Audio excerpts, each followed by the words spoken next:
Olá pessoal, tudo bem?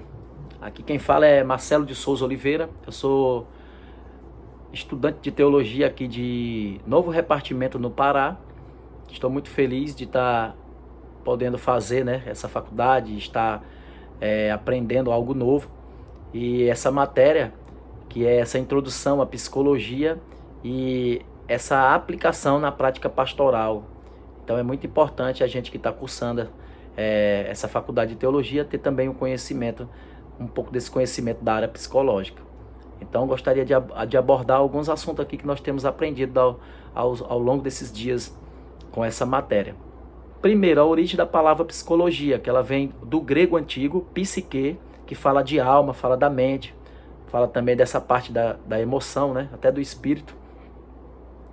E logos ou logia é o estudo ou a ciência, o estudo, a ciência da mente, da alma. Então psicologia é isso.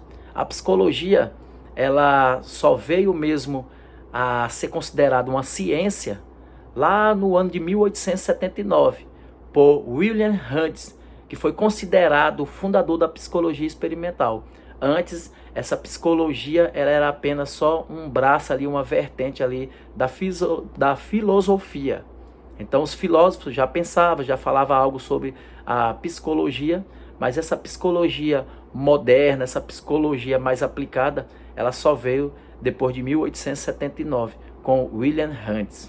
Existem algumas abordagens psicológicas aqui que eu quero estar mencionando com vocês. E uma das abordagens mais conhecidas é a psicanálise de Freud. Ele tratava os mecanismos de defesa, ele falava sobre análise dos sonhos, ele explorava também o inconsciente, os processos psíquicos, a estrutura das personalidades.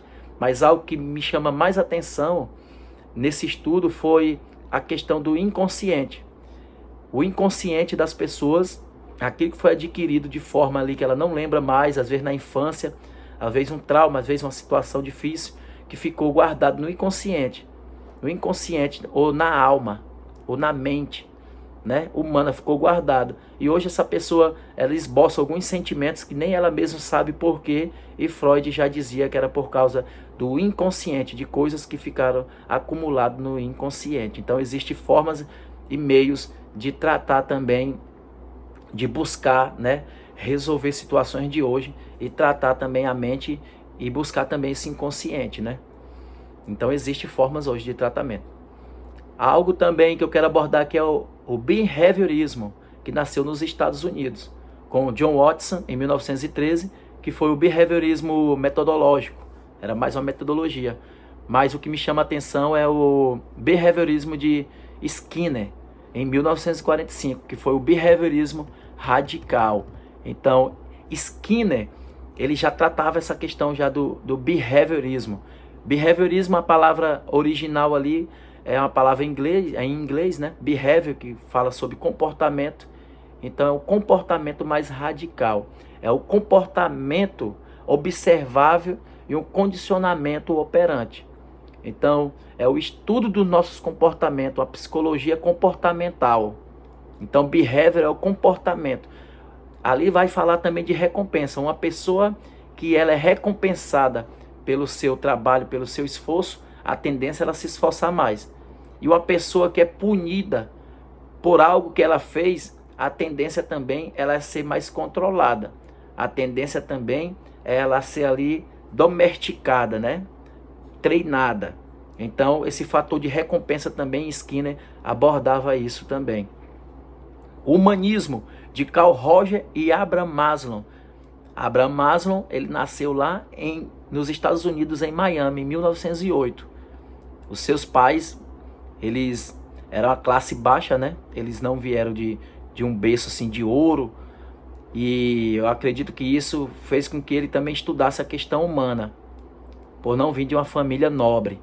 Mas Abraham Maslow, que eu quero citar aqui, ele também foi um dos criadores criador da pirâmide de Maslow, onde a base da pirâmide é as necessidades fisiológicas, as necessidades para a vida, como comer, beber, dormir, respirar.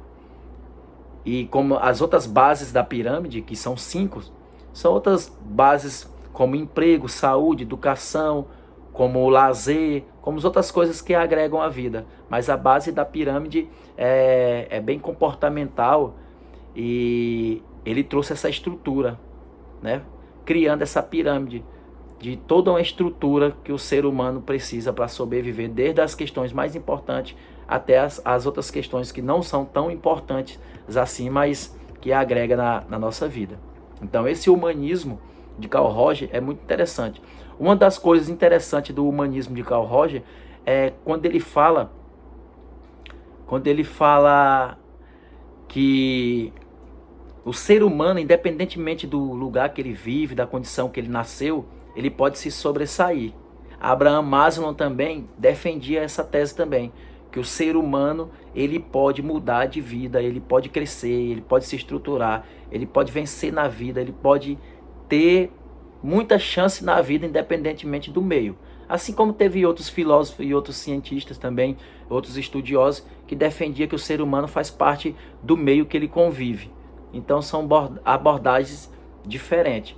No humanismo, independentemente do meio, o ser humano ele pode se sobressair e se destacar, né? Ele tem essa liberdade como ser humano de tomar suas decisões, de ir e vir, e de tomar suas decisões, de estudar, de se aprimorar, de crescer. Então, todo ser humano ele tem a capacidade de crescer na vida. Existe também uma abordagem que é dentro da psicologia, que é o cognitivismo, de Piaget e de Beck. Essa palavra vem do latim conoscere, que significa conhecer.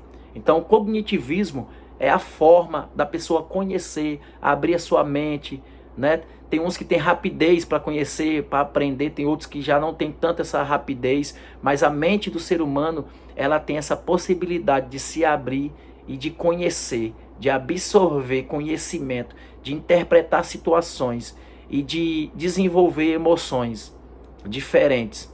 Então, a nossa mente, o nosso consciente ali, o cognitivismo, a parte cognitiva, ela pode ser mudada, ela pode ser moldada, ela pode ser ampliada. Então, Piaget e Beck fala que a mente nossa ela pode expandir e ela pode adquirir mais conhecimento nesse processo, através de imaginação, através da linguagem. Então, quanto mais o ser humano ele aprende a cognição dele vai se abrindo, vai se expandindo e ele vai aprendendo mais. Existe também a abordagem sistêmica, né, de Bertalanffy, eu não sei se eu falei correto a palavra, mas o enfoque é o conjunto dos elementos interligados. Então, ele abordava que o ser humano ele é um sistema. Ele não é só um ser. Ele, para ser um todo, mas ele faz parte de um sistema. Exemplo é o sistema respiratório, né? Que todo o sistema de órgão que nós temos funcionando faz parte de um adaptado ao outro, são sistemas interligados. Para nos manter vivo, o nosso corpo precisa, né, que esse sistema respiratório esteja ali funcionando. Existe também um outro conceito aqui da unidade 3, né, que é um conceito lá, tem vários conceitos lá, mas um conceito que é relevante, que eu peguei para essa abordagem, o conceito da unidade 3, é a percepção. Então, o estudante de teologia, ou um pastor, ou um bispo, ou um padre, ou um líder, ele tem que ter essa percepção, ele tem que ter essa empatia, de se colocar no lugar do outro, de compreender os sentimentos, as perspectivas. Então, no contexto pastoral, a empatia, essa percepção é essencial para estabelecer conexões significativas e oferecer suporte genuíno aos fiéis. Então tá lá, né, no conceito da unidade 3, o que é que me chamou a atenção? Essa abordagem da percepção. Para mim, percepção é compreender o lado do ser humano, se colocar no lugar dessa pessoa, ter compaixão e oferecer, né, esse suporte, essa ajuda aos fiéis. Voltando aqui também um pouco aqui falando sobre a abordagem sistêmica, essa compreensão, a abordagem sistêmica vê o ser humano como parte de sistemas complexos, como família, comunidade e sociedade. No aconselhamento pastoral e psicológico, isso é muito importante. Tratar não somente um problema, mas todo um sistema do qual está vindo esse problema, o meio que essa pessoa vive, o ambiente, a família. Então, a compreensão sistêmica, quando o psicólogo ele trabalha na área sistêmica, ou o teólogo, ele trabalha por parte de um sistema, ele entende que para ajudar e para resolver a causa de um ser humano, muitas vezes não tem como ir direto ao ponto, mas tem como você ir interligando, intercalando situações. É todo um sistema, é toda uma cadeia para se descobrir aonde está o problema e aonde está a situação. Outra situação aqui também é a interseção entre psicologia e teologia, algo que nós temos entendido também. Então, pontos de encontro entre psicologia e teologia. Aonde que elas se encontram? Qual é a forma que elas se encontram? Aonde que a psicologia e a teologia se encontram? Eu creio que a psicologia e a teologia elas se encontram no acolhimento, na ajuda mútua, no amor, na compreensão, né? Então a utilização do conceito psicológico pode enriquecer o aconselhamento pastoral. Então o psicológico alinhado com o teológico, ele vai trazer um resultado muito grande no aconselhamento pastoral. Então você abordar, você tratar de um assunto só de forma teológica, fica um pouco vago. Mas quando você entra com a ferramenta da psicologia, procurando entender toda uma cadeia, todo um sistema, procurando entender sobre aqueles assuntos que já foram abordados aqui, sobre a questão humanista, sobre a questão dos conceitos, das abordagens que aqui foram faladas, da abordagem sistêmica, do cognitivismo, do humanismo e da psicanálise. Quando a gente pega toda essa abordagem, olha o ensinamento tão poderoso que aqui tem, para trazer para o teológico, isso abre muito a visão da gente, porque tem coisas que vão ser tratadas com sistema, tem coisas que vão ser tratadas mais com esse humanismo, trazendo o humanismo, trazendo a capacidade do ser humano se desenvolver. Então eu gostei muito, estou gostando dessa matéria, porque agrega muito na teologia. Todas essas abordagens.